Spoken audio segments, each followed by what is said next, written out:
Hello YouTube, and welcome to a very special collaboration between me and the Elder Scrolls YouTuber Sith. Today we're going to talk about the Nordic conquests in the Meretic and First Era, and I will let him take it from here.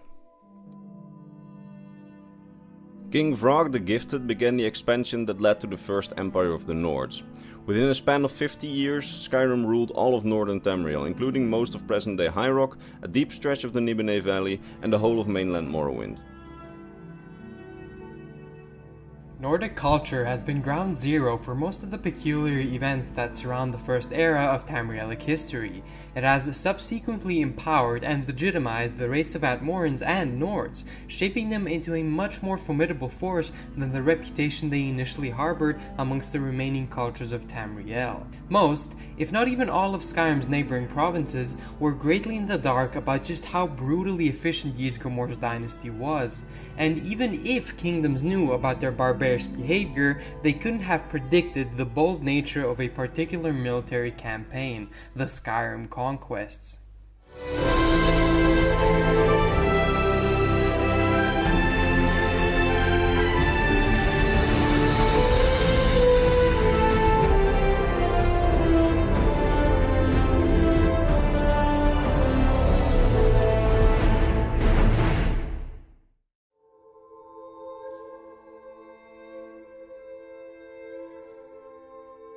With that being said, what was Ysgramor's dynasty, and what exactly did they achieve during these supposed conquests that I spoke of earlier?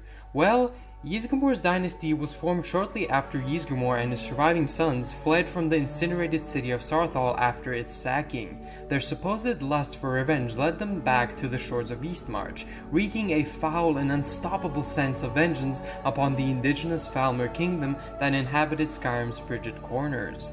This, alongside many others, was one of their most successful conquests. Their offensive against the Falmer was rarely ever halted. It's as if Atmoran squadrons hardly ever resisted marching into battle, and this is exactly how Atmorans fought their wars. But alas, the age of the Atmorans was bound to pass off into obscurity eventually, and so would Ysgramor's dynasty.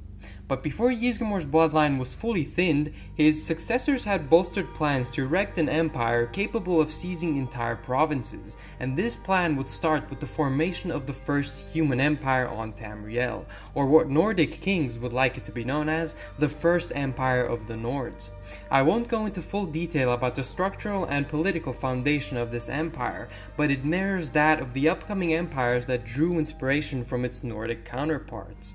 The creation of this empire is dated back to the fruitful period of High King Vrog's reign, which was in the year 240 of the First Era. The beginning of High King Vrog's reign was met with a societal dilemma that reached even Windhelm after its discovery, a dilemma which would prove useful in the justification of Vrog's future conquests.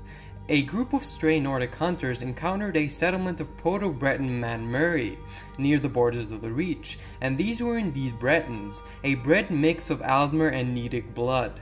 Immediately upon this discovery, fighting broke out due to the sentiment that this newly found race was just a butchered strand of Aldmer, but the defending Manmer forces would soon beg for mercy in a broken Nordic dialect, leading the Nordic hunters to a confusing thought.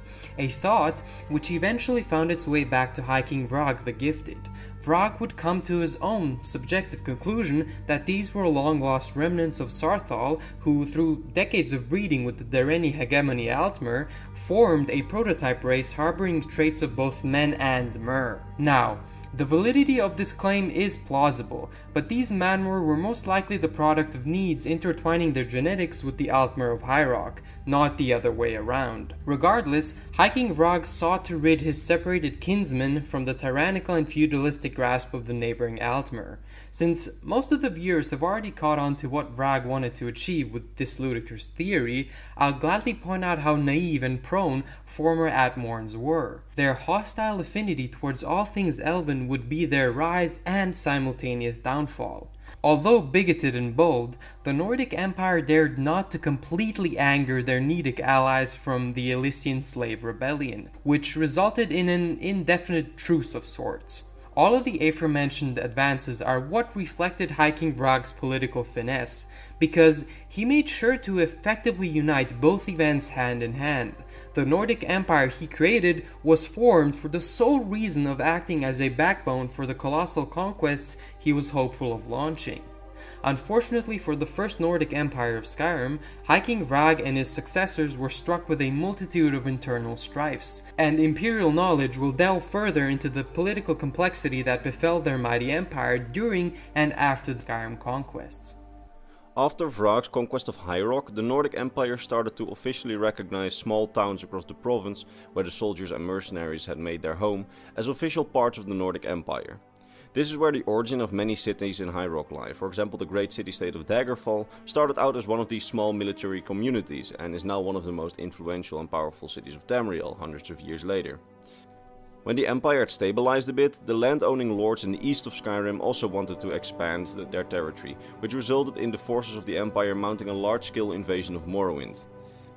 Many young Nords that had heard of the glory attained in the wars in High Rock came to fight for glory and the hopes of colonizing the new land, just like the soldiers in High Rock had done.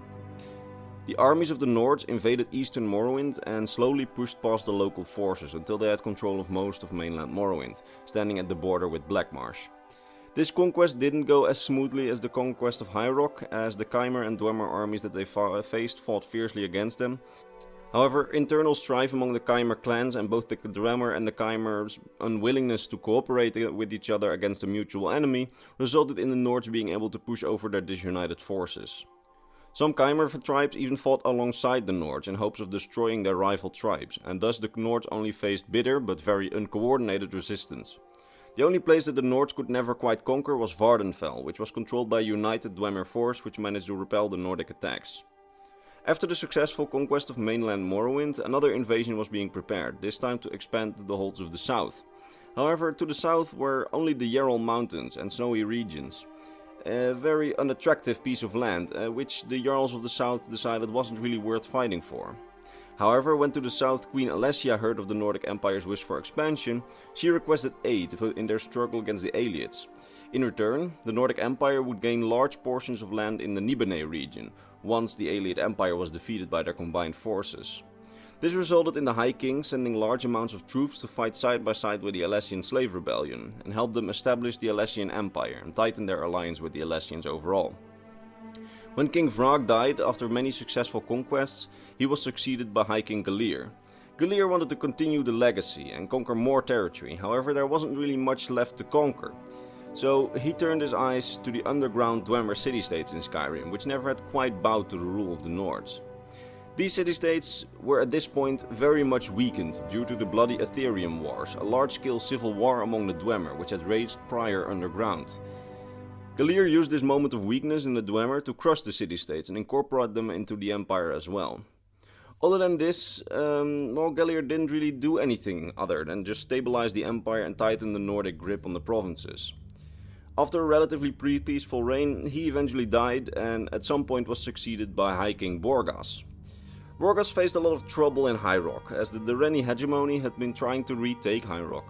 Unfortunately for Borgas, his troops were being driven out of most of High Rock by an increasingly strong Durrani hegemony, and even with the help of the Alessian Empire, who sent troops, he wasn't able to hold control over the provinces, even with their combined forces.